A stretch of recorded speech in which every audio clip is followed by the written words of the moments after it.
Bit ambitious by him, I'd say, but you do love to see it.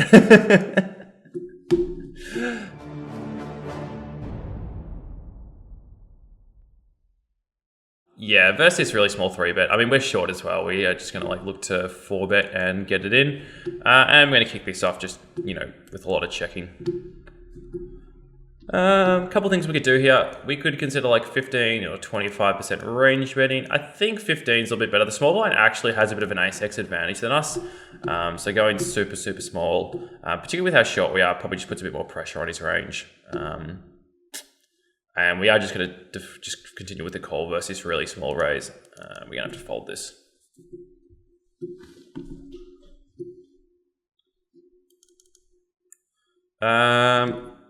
Could consider just raising here. I mean, I'm not loving this spot, but there is no way we get away from this. And I think we're just going to call. Could consider just jamming as well. Definitely a fine approach. And obviously we're going to call this off no tens. And 3 deuce suited. Yeah, that's that's interesting. Bit ambitious by him, I'd say, but you do love to see it. I'm going to start this off with a call.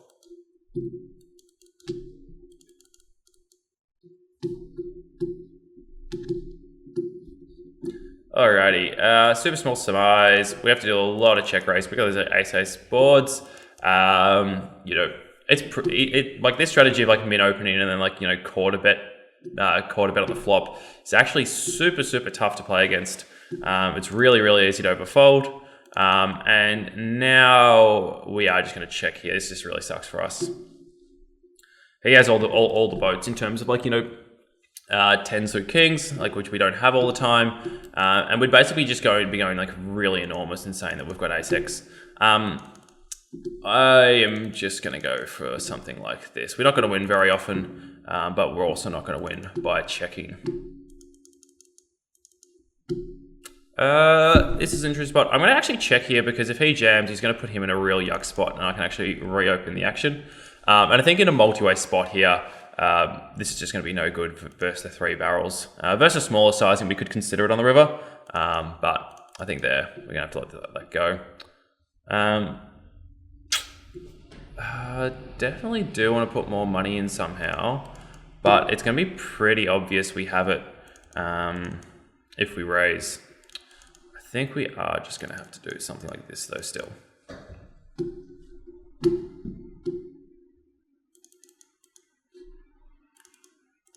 Going to kick this up with a check as well, and we are going to just check here on the turn. We are just range betting the 10-4-3, and versus small size definitely continuing. And on the turn, could consider bluffing this, but we do have a bit of showdown with king high, so you could go either way. And am I from Melbourne or from Sydney? I'm from Melbourne, so have been up to Sydney from time to time. I got family there. I went and played the WPT event there, which was good fun. Don't really play live at all, to be honest. Live is good fun, but it's just it's just tough to find the time, to be honest. Going into play live poker is one of those things where you've got to takes you an hour or so to get there. Actually, you might get there, you might not, there's normally only one table of 5, 10, 20 running. Did I pot this flop? I'm trying to remember. I was going to continue with pot anyway. So it takes a bit of time to get in there. You might not get your table. It's normally and it only really runs 2 or 3 nights a week, the games that you actually want to play. So you can sometimes get in there, you decide to you spend your Saturday to go into play 5, 10, 20, and if the game's not running or you can't get on the game, you've kind of just wasted your afternoon/evening. I do prefer just to play online, but I do get the appeal of live is good fun. It is definitely good fun getting to chat, getting to socialize with different people. Does keep things fresh, But in terms of just like, you know, like work-life balance and like, you know, getting to play poker whenever you want, not having to worry about like, you know, the other thing with live is it really f***s your sleep schedule. Like whenever you get in there and you're playing like, you know, you're playing a game and like whenever there's an action player, like you kind of just end up stuck at the table till like really early hours in the morning. Like a lot of the time, I know when if I've played live, like you end up playing till like, you know, 6, 7 a.m. and just feeling like shit the next day. So I'm a big fan of just like, you know, mostly just playing online where I can like, you know, work like almost like a normal job, like, you know, like a real 9 to 5. It just fits in with my life a lot better. So yeah. This is a really weird spot. I think we can actually just let this go. Particularly since we're not drawing to the nuts. We could just be dead already. So versus really large raise, but pretty interesting. Alrighty, small blind flat. We're going to be pretty tight here. Even though we like have like a pretty good hand to c-bet with, we are just going to take this to the delay line and go from there. Small blind range is like, you know, super tight when they call. So we actually have to be pretty careful c-betting into them. It's very different than like if he was in the big blind. Now the question is, can we get value with like 9-10 here? I think we can. I think the fact that like he didn't bet the turn means that we probably doesn't have a queen. So I'm just gonna go for this smaller half pot sizing. Pretty exploitative. Like, you know, I'd normally been betting 3/4, but you know, just a spot where we can try to get some thin value. Particularly versus someone that's probably on the weaker side. When, you know, most regs I know don't play small blind flats, so we can probably assume that we can do some stuff versus the fish. Alrighty, going to be 3-betting kings here. And making it a little bit larger just because we're out of the big blind. You know, when we're from the big blind, you normally want to 3-bet just a touch larger than from the small. Just because like your 3-bet is just a little bit more polar, so it just normally leads to a bit of a bigger sizing. And on something like queen 8-7, we can actually probably just like range bet for half pot here. You know, positions are pretty tight, so we do want to use larger sizings. And something like, you know, and the fact that it's like rainbow is even better for us. On these 4, like 5-6 is a straight, but it's not super relevant in these positions. Like we don't expect him to be opening it all the time. And without the heart, I am more inclined to barrel this than I am to check it. Flop pretty well up top right here with 5-4, and love to see a donk. Versus this donk though, we actually are just going to let it go. And this is just a pretty easy jam here. Pray for ace queen. And we are going to raise this up. Particularly with how deep we are, we just do want to just start piling money into the pot.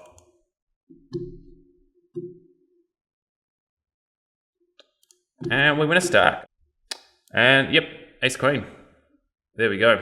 We win a stack. Nice. Cool. On the ace here, we mostly do want to be betting. Problem is I just don't see a ton of defense here, apart from actually just worse trip. So we're actually just going to check this back.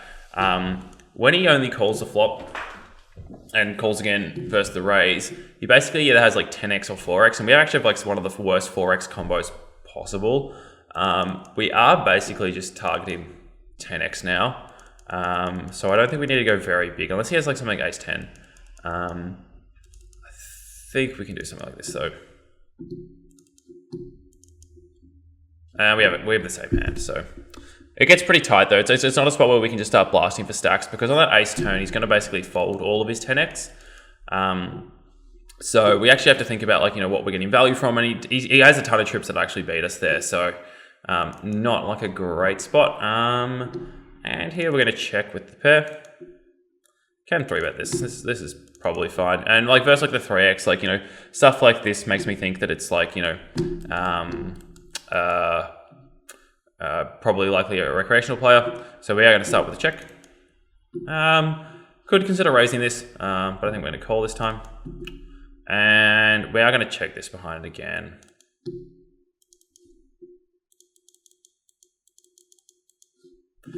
And time for some thin value. All right. I am from Australia. We can 3-bet this. Like this is one of those spots where, like, you know, I am RNG, like I've rolled a high number. I know King 8 suited is mostly going to call, but like, you know, I'm not RNGing between call and fold. I'm RNGing between like call and raise. So it's one of those spots where like I'm going to have to call it, I'm going to have to raise it some of the time. You could just like create pure strategies, but like I do, like this is a spot where like I don't have a strong reason either way. So that's why I am, you know, using the RNG. But like, you know, that's like, you know, more of an exception and not the rule. And it's only really for those spots where I'm deciding between like, you know, raise and call. Never if it's like between like raise and fold. And here, pretty easy call. Maybe a touch loose on the flop, seeing as that he did go a little bit bigger. But we are going to have to defend pretty wide, you know, small blind versus big blind in 4-bet pots. We are just, this sucks, but do we have enough equity to call? Oh, this sucks so much. I hate my life. I think this is, we just have to call, this just sucks though.